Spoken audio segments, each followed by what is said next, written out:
Hey Bookaholics, and welcome back to another video. Today I am bringing you my favourite school settings in sci-fi and fantasy. As it is back to school season, we are in September, back to school. I'm doing a load of school related content at the minute, so I thought let's talk about some schools, some actual schools, the way they practice education. Now these are not necessarily favorites. They're not like, oh my god, I wish I could go to that school, you know? None of them are Nevermore. But I am excited to talk about these because I think that some very interesting discussions about education can be had from these books. The first book I have is The Priory of the Orange Tree. This is an epic fantasy that is part of a world of companion novels at this point. But this novel is centering around an ancient kingdom. An ancient evil is awakening. We have this dragon that potentially could bring about the end of the world. This society itself is divided into different nations that all have different belief systems in regards to dragons. You have those who revere them as almost gods, those who ride dragons, and those who despise dragons. We have multiple perspectives from multiple different parts of the world, and one of the perspectives is a girl who is training to be a dragon rider. So you have seen her go through the training process through this dragon riding school. I think one of the interesting discussions that comes around with this is there is obviously the emphasis on the physical fitness and physical ability that would be able to come with being a dragon rider. Also the kind of elitism that comes with having any kind of school that is exclusive, that has, you know, limited spaces, etc. I also think that this book does a really good job of discussing having an education that involves something that is more mentally taxing. It's along the lines of if you go to like equestrian schools, or likewise if you go to things like a military school, it's physically and mentally taxing. And therefore it kind of has the discussions around, is this something that you should be doing from a young age? In this case, the school very much believes that you should be, that, you know, that you need to train up from a young age. And I just think that it's an interesting discussion to have. Not that it's had fully in depth in this novel, because it reminded me of things like equestrian schools or even like dance schools, ballet schools, anything that is both physically taxing and mentally taxing. It also then got me to thinking about, well, how much of all of the other things that you would need to know about the world and life you have to surrender for something of this level of commitment. For example, if you are a ballerina, the amount of times that they just get you to like basically pass your GCSEs because it's a legal requirement without any actual emphasis on alternative career paths should you, being a ballerina, not work out, should you need to retire early because it's physically taxing and you have no other abilities, and if you've been doing it from a really young age. So I think that this book, it touches upon that, but it made me think about that. So it's not really one that goes into the discussion, but it's enough to see if it's something you care about, if you are interested in education. We have a training school for a girl who wants to ride a dragon. We also see kind of corruption within kingdoms and their pull from places like schools. So I think that that was also addressed slightly in here. So again, it doesn't necessarily go into any heavy discussions, but it definitely breeds room for you to have those discussions yourself.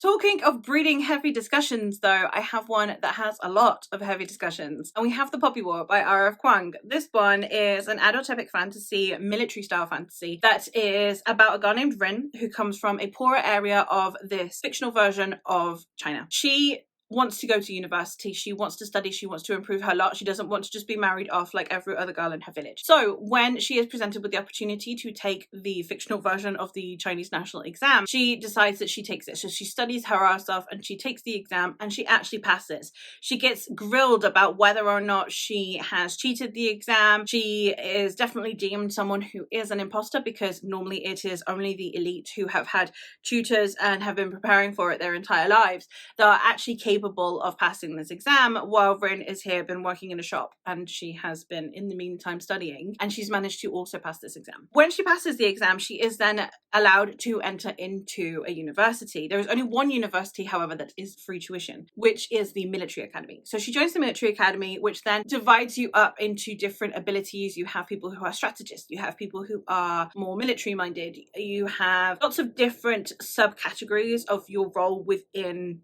the military. So that in and of itself is very hierarchical. So this one very much discusses the hierarchy that comes with especially higher education, that the subject that you learn in higher education will put you in worse or better stead, which is definitely something that happens in real world education. You know, if you are studying the humanities, you are going to be seen as very pretentious and aloof in classics and stuff. If you're studying the sciences, then you're going to be considered someone who is incredibly highly intelligent. And if you are studying, for example, things like business studies, for example, then you're going to be deemed someone who is only studying for an end game of a job. If you are studying things like art or drama, then people half the time look down upon you. It depends entirely on what you are studying, how you are perceived within universities. And I think it is fascinating that this book decides to do that within a military setting. Everyone is working towards the same goal. It's towards a high functioning military, but within the military, no one's job is useful without everyone else's job. You know, everyone has to work together. You know, you strategists mean nothing if you don't actually have warriors. There is no one single part of the military that functions without all of the other parts. And yet some are perceived better than others. And it's an interesting discussion. R.F. Kuang discusses so many things, classism, colorism, and it's absolutely fascinating the way that she assembles this within education. You can tell that she is someone who has experienced things within education herself. So I just think that it's really well crafted from someone who clearly has personal experience within university and has transposed this onto this fictional world. And I think that R.F. Kuang is definitely someone who is coming up as having huge discussions. I have not read either Babel or Yellowface by this author yet, but very much in a similar vein of having heavy discussions. This one, I think, really dismantles university culture in a very different light because it's put through the gaze of a military academy and the importance of every single role within that academy. So I really appreciated the discussions that were brought about in this book.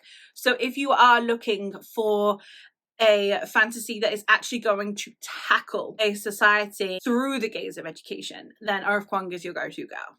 Another one that I actually think has a really good discussion on education, and one that we don't really see discussed as one that has interesting topics around education, is actually The Sword of Kaigan by M.L. Wang. We have multiple perspectives in this story where we are following a family that are on the Kajian Peninsula. And this is an area that is deemed to be where the best warriors of the kingdom are raised.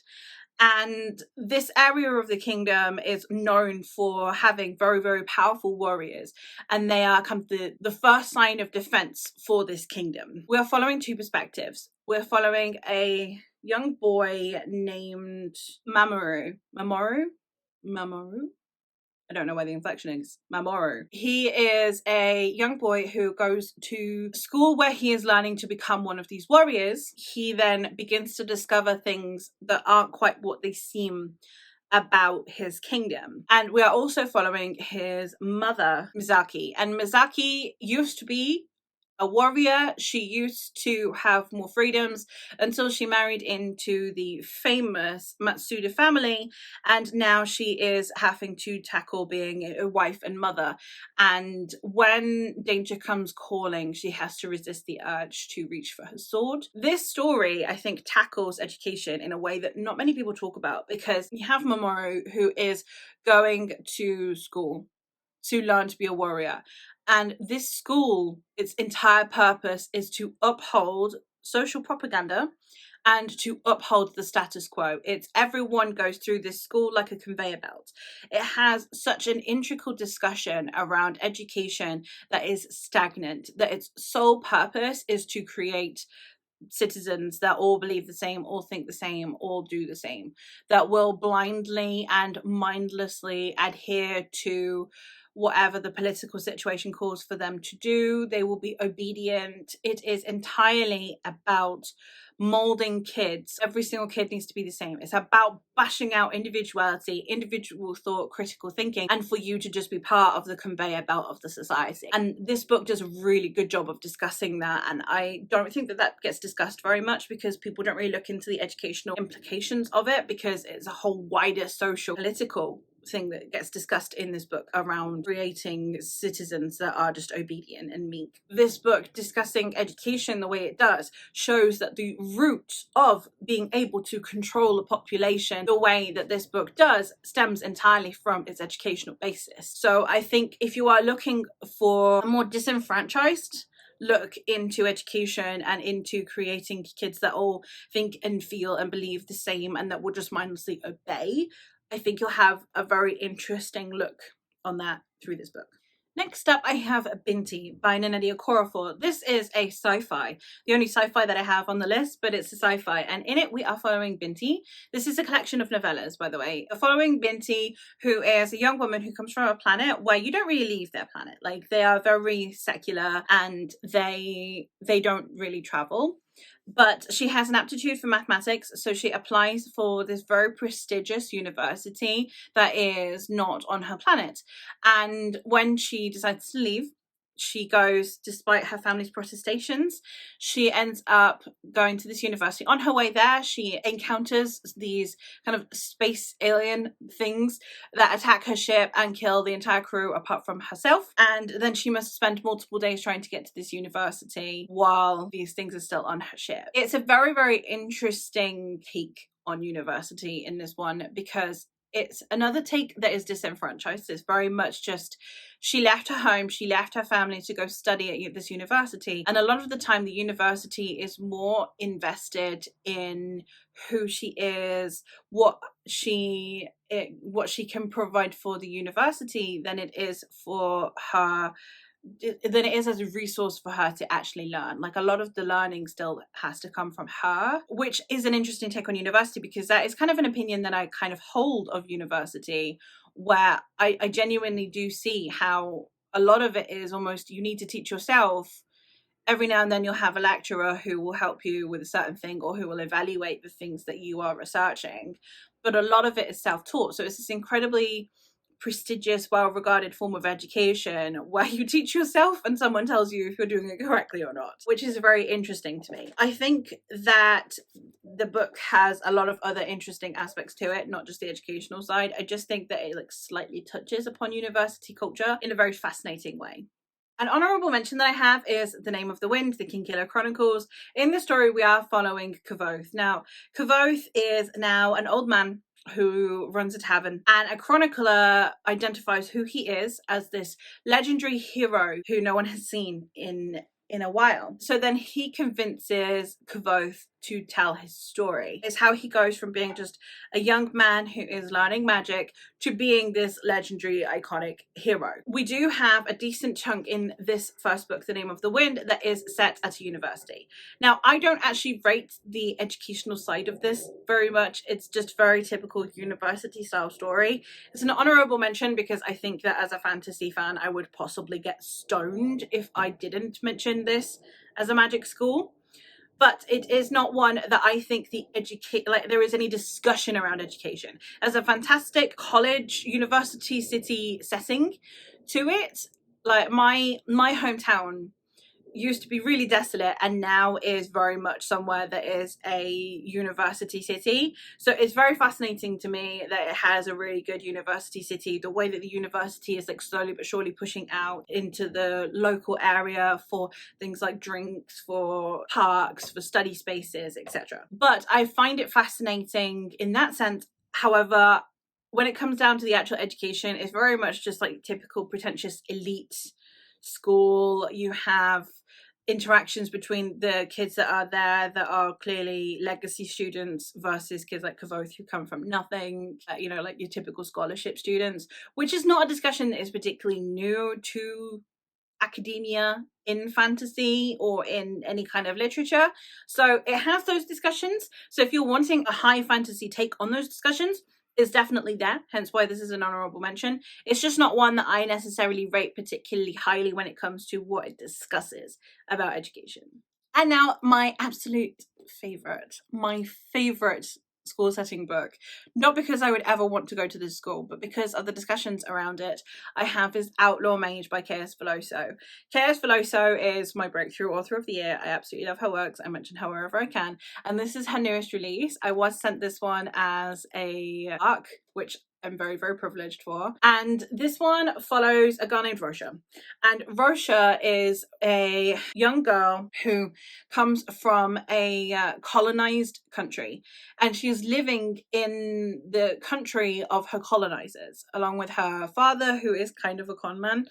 And she is incredibly talented magically. So talented, in fact, that this very, very elite magic school feels compelled to accept her, despite the fact that she is very much an outsider and not the kind of person they would normally admit into their school. While she is there, it's a lot of discussions around the elitism that happens within these kinds of schools, like the teachers treating her differently, not wanting her to be there, giving reasons for her to fail by not aiding her, pretending like she shouldn't need their help because the reason she's there is because she's so talented, not because she's actually there to learn, you know, in a learning institution, etc. So you have a lot of discussions around colonialism, around the issues that would come from being someone who the school itself, the academy itself, did not want to accept into its halls. And this book really discusses and touches upon things like academia, gatekeeping, which is something that I agree and disagree with. So, for example, if you are incredibly knowledgeable in something, if you don't have a degree in it, even if you know just as much as you would if you went and got a degree, you are less likely to get a job, for example. So it gatekeeps in the sense of you need to pay, it's a pay to play. Like, even if you know everything you could know from a university degree, someone who knows less than you but has a university degree will probably get a job before you will. So gatekeeping in that sense, I do think academia does gatekeep, and that's what applies here to Rosha. It's not necessarily that they hoard knowledge that you are not allowed to access. It's that unless you have completed this course, you are not allowed to use that knowledge in any kind of useful way. And I think that Chaos Veloso does a really good job tackling that and discussing that we are preventing people from being able to accomplish things solely because they didn't go through the correct channel to do so. And this is something that actually touches home quite a lot for me, because I was going to go to university. However, I got pregnant at 19 and I've never been to university, and I am someone who absolutely adores academia. So I definitely would have loved to go to university. I can't really afford to go to university now I have kids. So it was something that kind of touched close to home in the sense of I have never stopped learning. I have constantly continued to teach myself things throughout the years. And to me, it feels very raw because I don't have a university degree, but I have 10 years, 15 years almost worth of work experience. I started working when I was 15.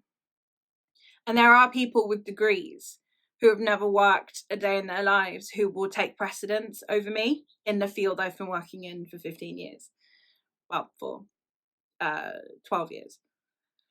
And it's hurtful. It hurts. So I think I really latched onto this book because of that, because the whole, if you haven't graduated university, all of your knowledge is meaningless and you shouldn't be doing it and you shouldn't be practicing it. And I really felt that. So if you are someone who is kind of frustrated with the difference between getting a degree and the pursuit of knowledge, then this is definitely a book you should be checking out. There's so much more to this book, but for the purposes of discussing academia, I think this book touched upon things that I've not seen in books that talk about academia. Even books that are disenfranchised with academia, you will normally have the protagonist graduate, which is a thing.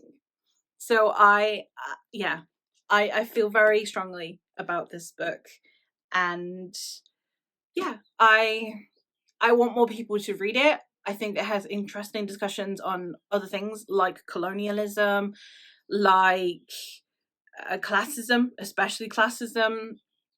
But if you are interested in the educational part of it, this is a fantastic book to check out.